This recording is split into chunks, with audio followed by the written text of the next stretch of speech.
여러분 안녕하십니까? SMBC 뉴스투데이입니다. 대기오염 물질 측정 농도 조작 사태와 관련해 조명래 환경부 장관이 어제 여수를 찾았습니다. 지역사회와 대책을 논의했는데요. 정부와 정치권은 제도 정비와 법 개정을 약속했지만 이번 사태 책임이 있는 기업들은 여전히 대책을 내놓지 못해 비판을 자초했습니다. 보도에 문영철 기자입니다. 기업들의 대기오염 물질 측정값 조작에 대해 조명래 환경부 장관은 대기 환경 관리의 근간을 흔드는 것이라고 강한 어조로 비판했습니다. 특히 시민들이 미세먼지로 고통받고 있는 상황에서 발생해 더 큰 충격을 줬다며 기업과 지자체가 지역사회와 충분히 소통해 실효성 있는 대책을 추진해달라고 요구했습니다. 또 정부도 이번 사태에 큰 책임감을 느낀다며 사업장 관리에 대한 정책 전반을 재검토하겠다고 밝혔습니다. 기업이 환경적, 사회적 책임을 다하고 지역사회의 신뢰를 얻어야 합니다. 환경부는 꾸준히 현장을 점검하고 적극적으로 대책을 마련하여 추진해 나가겠습니다. 지역 정치권은 지자체와 환경당국의 허술한 관리 감독을 지적했고 제도 개선과 법 개정을 통해 솜방망이 수준에 그치고 있는 처벌 규정 등을 개선하겠다는 입장을 내놨습니다. 셀프 측정이라든지 적발됐을 때의 처벌 문제라든지 국회 차원에서 이번 기회에 확실하게 제도 개선을 하도록. 주민들은 신속한 건강 역학조사와 토양, 해양 오염에 대한 실태조사를 요구했고 환경단체는 현장 책임자 한 명만 책임지고 끝나서는 안 될 문제라며 경영진과 법인에 대한 처벌에 목소리를 높였습니다. 하지만 정작 이번 사태의 당사자인 기업들은 구체적인 개선 방안을 내놓지 못한 채 근본 해결책을 마련하겠다는 원론적 입장만을 되풀이해 비판을 샀습니다. 검찰 수사 중이라서 전반적인 총괄적인 것을 말씀드리기가 그렇다. 이렇게 또 얘기를 하더라고. 너무 안일한 대응을 하는 것 같아. 괜히 우리 시민들만 막 헬리를 치는 것 같고. 한편 이번 간담회는 주요 참석자들의 모두 발언 이후 비공개로 진행돼 지역사회의 답답함을 해소하기에는 역부족이었습니다. MBC 뉴스 문형철입니다. 광양시의회가 관내 입주 기업들의 대기오염 물질 배출 실태를 전수조사해야 한다고 주장했습니다. 의회는 또 최근 벌어진 대기오염 물질 측정치 조작 사건은 지역민들을 기만한 행위라며 특히 사업자가 자가 측정하는 현행 제도를 개선해야 한다고 강조했습니다. 이와 관련해 의회는 광양만권의 대기오염 물질 총량 규제 지역 지정과 재발 방지 대책 마련을 강하게 요구했습니다. 여수 국가산단이 악취관리 지역으로 지정된 데 대해 여수시가 환영의 뜻을 밝혔습니다. 여수시는 어제 보도자료를 통해 전라남도의 이번 조치로 여수 국가산단 악취 문제가 개선될 것으로 기대한다며 장기적인 대기질 개선을 위해 지도와 단속, 처벌을 강화하겠다고 밝혔습니다. 전라남도는 여수시의 건의를 받아들여 여수 국가산단 3,255만 제곱미터와 3일자원 비축산단 415만 제곱미터를 악취 관리 지역으로 공모하고 오는 7월 1일을 고시일로 통보했습니다.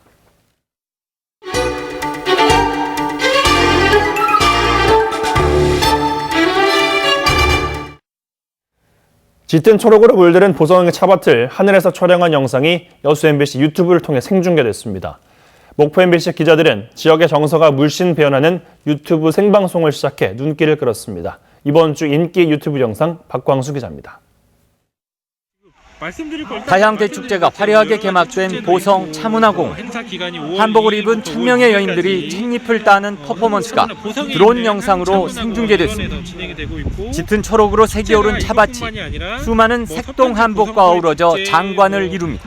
날씨가 너무 좋아요. 지금 마음 같아서는 그냥 드론으로 보여드리는 것보다 아예 드론을 가지고 저기 따시는 분들 옆으로 가서 같이 따고 싶네요.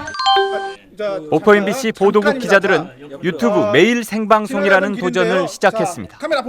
지역 내 화제의 인물을 초청해 토크쇼 형식으로 진행하는 낭만 한국. 편안한 분위기 속에서 그날의 주요 이슈도 곁들여 소개하며 정규 방송에서와 전혀 다른 뉴스의 맛을 선보입니다. 특종을 한 뉴스가 하나 있는데요. 김양훈 기자가 취재를 했습니다. 게임장 업주가 유흥업소에서 경찰에게 성접대를 했다는 이거 발언을 해서 저희가 단독 취재했죠. 여수 MBC 라디오의 신나는 오후는 라디오와 텔레비전 동시 중계에 이어 이제 유튜브까지 3대 매체를 통틀어 라이브로 송출하는 유일한 지상파 프로그램으로 입지를 굳혔습니다. 오늘 TV와 유튜브, 라디오 동시 생방송을 함께했던 고고고는 이제 TV는 마무리가 됐고, 하지만 이제 유튜브와 라디오가 있죠. 계속 진행이 되겠습니다. 지역 채널 가운데 전국에서 가장 뜨거운 여수 MBC 뮤직 플러스. 이번 주도 여수 하멜 등대를 배경으로 제작한 요요미의 뮤직 비디오가 공개 이틀 만에 3만 뷰를 기록하는 기염을 토했습니다. MBC 뉴스 박광수입니다. 국내 유일의 순수 과학체험축제 고흥우주항공축제에 막이 올랐습니다. 올해로 12회째를 맞은 고흥우주항공축제는 어제부터 4일 동안 열리며 나로우주센터, 국립청소년우주센터 일원에서 별별 우주극장, 판타지 고흥을 주제로 4D 영상관 등 72종의 전시체험 프로그램과 우주과학 특성화 프로그램 등 다양한 순수 과학 체험 프로그램으로 열리고 있습니다. 특히 이번 축제 기간 동안 사전 신청을 통해 핵심 테마 프로그램인 나로 발사 현장 견학도 함께 이뤄지고 있어 가정의 달을 맞아 학생 자녀를 둔 가족 단위 관광객들로부터 호응을 얻고 있습니다. 순천 기적의 도서관이 어린이날을 맞아 다양한 체험 문화 행사를 갖습니다. 순천 기적의 도서관은 어린이날에 맞춰 가족 영화 상영과 책이나 장난감, 직접 만든 엽서 등을 판매하는 키즈마켓 프로그램을 운영합니다. 이와 함께 기적의 도서관은 어린이를 위한 체험 프로그램으로 나만의 거울 만들기와 카네이션 방문거리, 만들기 행사를 진행하며 어린이날 당일 도서관 이용은 가능하지만 도서 대출과 반납 업무는 이뤄지지 않는다고 밝혔습니다. 한동안 잠잠했던 광주 군공항 이전 문제가 최근 다시 불거지고 있습니다. 광주 지역 사회단체들이 이전 목소리를 높이고 있는 가운데 유력 이전 후보지인 무안 군민들은 반대 여론을 결집하고 있습니다. 문현철 기자가 취재했습니다. 광주시와 전남도 모두 광주 군공항 이전 사업에 국방부가 적극 나서줄 것을 촉구했습니다. 이해찬 더불어민주당 대표도 최근 광주에서 열린 당정협의회에서 예비 이전 후보지를 조속히 선정하도록 하겠다고 밝혔습니다. 광주 지역 사회단체들도 이전을 촉구하는 결의대회를 여는 등 군공항 이전 논란이 재점화하는 모습입니다. 반면 유력한 이전 후보지인 무안 지역에는 범군민대책위원회를 구성하고 조직적인 반대 운동을 벌이고 있습니다. 그다음에는 우리 관광 자원이 그중에 집중되어 있습니다. 약 한 80%가.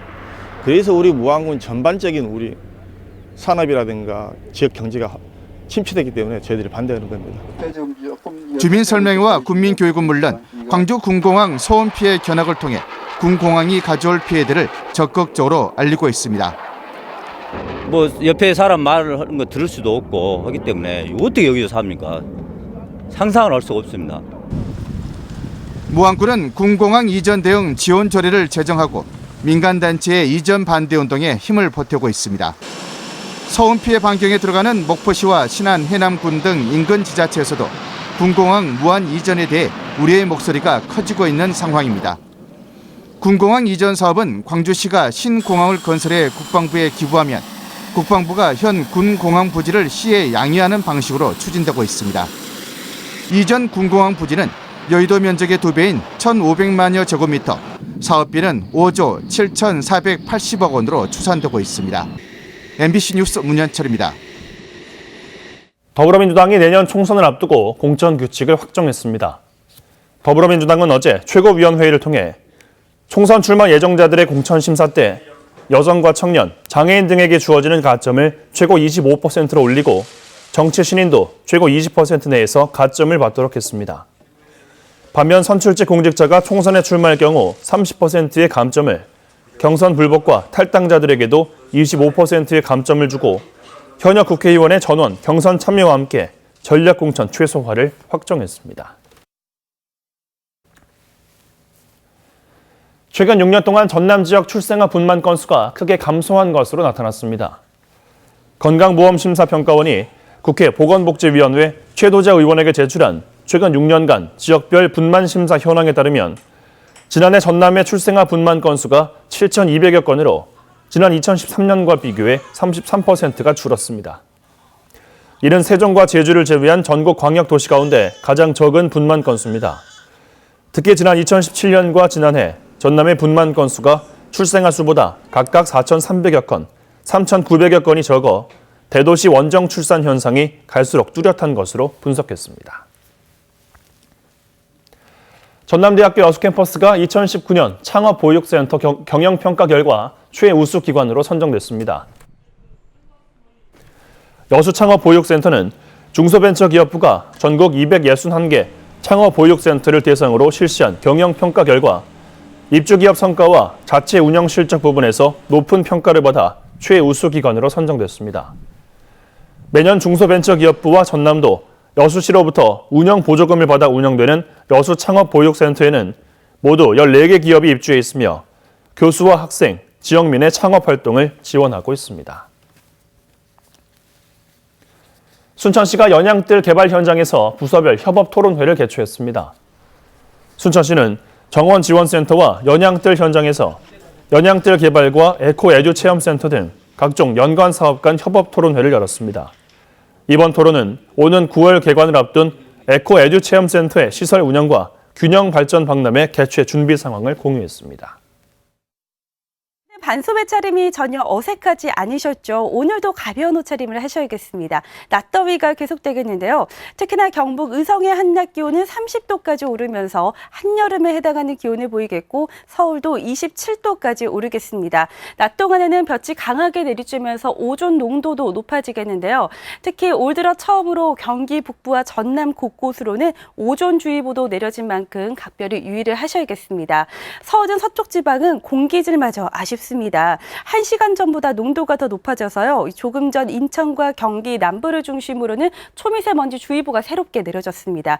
이 시각 경기도 시흥시의 초미세먼지 농도는 95, 서울은 영등포구가 97마이크로그램으로 농도가 가장 짙은데요. 매우 나쁜 단계를 보이고 있고요. 그 밖에 서쪽 지방과 강원도, 영남과 전남 곳곳으로도 나쁜 수준의 농도를 보이고 있습니다.